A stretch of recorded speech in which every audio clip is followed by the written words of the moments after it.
You love your dog. That's not in question. You feed them, walk them, probably let them sleep on your bed, even though you swore you never would. But here's the uncomfortable truth. You are almost certainly doing at least 5 things every single day that your dog absolutely hates. Not mildly tolerates, hates. And the wild part is, none of these come from cruelty or carelessness. They come from love. You just don't speak dog yet. Stick around, because point 4 is a mistake almost every loving, hygiene, conscious owner makes without ever realizing the damage it's doing. Point 1, interrupting them during mealtime. Picture sitting down to your favorite meal, finally digging in after a long day, and someone walks over, hovers behind you, and starts poking at your plate, just to check on you. Irritating, right? Maybe even a little stressful. That's exactly what it feels like for your dog. Every time you reach down to pet them mid-bite, let your kids crowd around their bowl, or walk past and disturb them while they're trying to enjoy their food. Dogs need mealtime privacy. It isn't about being antisocial. It's about feeling safe enough to actually relax while eating, without constantly monitoring who's approaching or what might be taken from them. The fix is simple. Place their food bowl in a low-traffic area of the house, somewhere quiet, away from the front door, the busy kitchen, or anywhere people are constantly walking through. Give them that quiet window uninterrupted, and you remove any reason for them to ever feel like they need to guard their food from you or from anyone else in the house. This small change can noticeably reduce food-related tension, especially in multi-pet or multi-child households where mealtime chaos is common. Point 2. Assuming they're bored of their food. This is a very human projection, and an easy one to fall into. We get sick of repetitive meals, so we assume our dogs must feel the same way, and suddenly we're rotating flavors and brands, like we're curating a tasting menu for a picky guest. Except that's not how it works for them. Dogs have significantly fewer taste buds than humans, somewhere around 1,700, compared to our roughly 9,000. Food, to a dog, simply isn't the sensory experience it is for us. It's routine, and routine is comforting rather than boring. Constantly changing their diet doesn't excite them the way we imagine. Instead, it can actually upset their stomach and lead to unnecessary digestive stress, irregular bowel movements, or even food sensitivities over time. That boredom you're trying to prevent isn't really theirs. It's yours, projected onto them, because switching things up feels like an act of love. If you want to add variety in a way that's actually beneficial, consider rotating types of enrichment. Puzzle feeders, snuffle mats, or slow feed bowls, rather than constantly changing the food itself. Point 3, forcing them to socialize with dogs. They clearly dislike. Yes, dogs are social animals. No. That doesn't mean they're obligated to get along with every single dog they encounter, just like humans aren't obligated to be best friends with every person we meet. This mistake shows up constantly. A friend brings their dog over, and we push the two together expecting instant friendship. Or we're at the park and think, why not let them play together? Maybe both dogs after all. But just like people, dogs have preferences and personalities, and sometimes, for reasons we may never fully understand, they will genuinely dislike or feel threatened by a specific dog. Forcing that interaction anyway isn't kindness. It's stress, and in some cases, it's exactly what sparks real aggression or a lasting fear response. Watch for the signs: stiffening up, avoiding eye contact, tucking their tail, or trying to physically create distance between themselves and the other dog. That's your cue to step in calmly and give them space, rather than encouraging the interaction or laughing it off as shyness. Point 4. Bathing them with heavily scented shampoo. We wash our dogs often because we want them smelling clean. And by clean, we usually mean smelling like us, like lavender, like fabric softener, like something straight out of a bottle. But overwashing is actually harmful to a dog's skin and coat, stripping away the natural oils they depend on for healthy skin, insulation, and even flea and parasite resistance. Scented shampoos make the problem worse, because dogs communicate through scent in ways humans barely register. Their natural body odor isn't dirt that needs masking. It's information, both for other dogs and for their own sense of identity. When you drown that natural scent in artificial fragrance, you're essentially erasing part of how they understand and express themselves. This is very likely why your freshly bathed, Sweet-smelling dog sprints outside the moment they get the chance and rolls around in something absolutely disgusting. That's not defiance, and it's not them being gross on purpose. That's damage control, an instinctive attempt to restore the natural scent you just washed away. Once you understand that, it becomes a lot easier to bathe less frequently, choose unscented or lightly scented dog-specific shampoos, and stop taking the muddy rebellion personally. Point 5. Yelling at them after the fact. You walk in the door after a long day. There's a shredded shoe in the middle of the living room. You immediately start yelling, maybe pointing at the mess, maybe pointing directly at your dog's face. And they look guilty, right? Ears back, tail tucked, avoiding your eyes, maybe even slinking away. Here's the uncomfortable truth that's not guilt. That's fear and confusion, triggered entirely by your tone, volume, and body language in this exact moment, not by any understanding of what they did an hour ago. Dogs simply do not process retrospective scolding the way humans do. They cannot connect your anger right now to an action from earlier, even if it happened just 20 minutes ago. All they register is that you're loud, you're upset, and it's directed at them, which creates stress and anxiety without teaching them a single useful thing about what behavior to avoid in the future.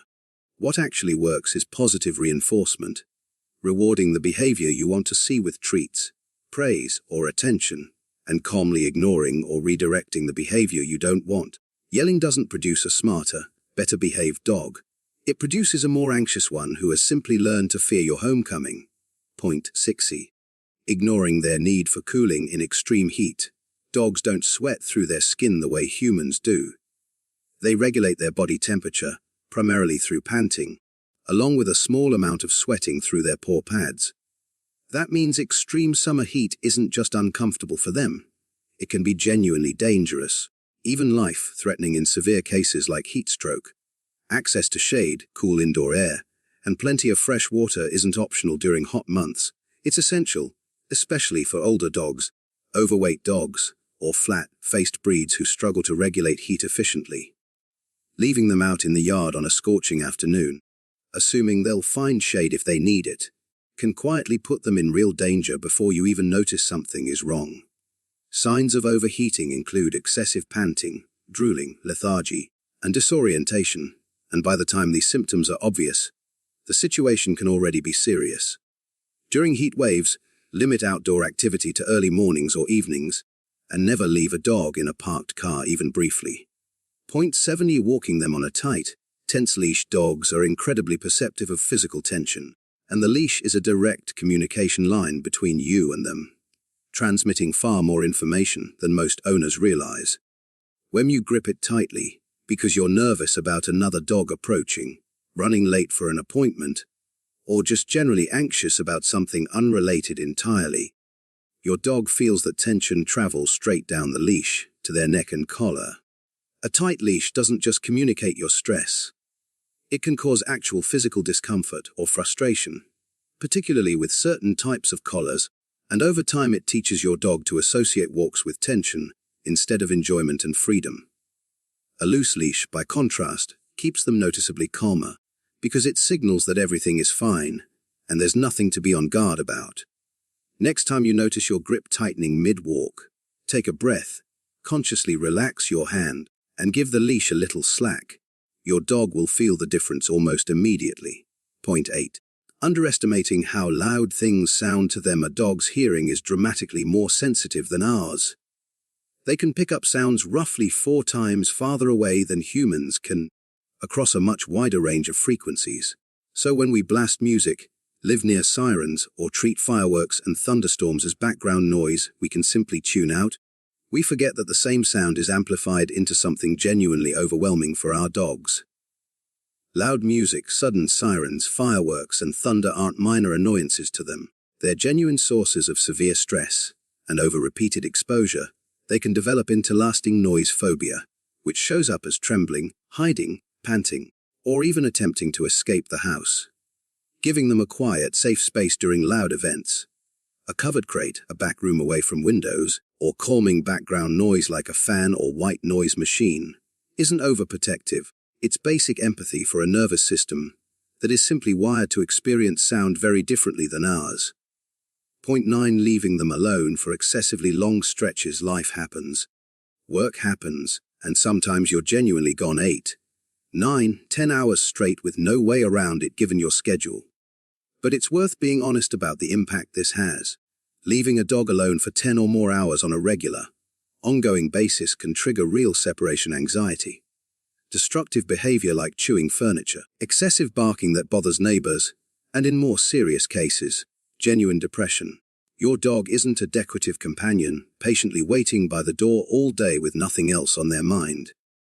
They need engagement, movement, and connection just like we do.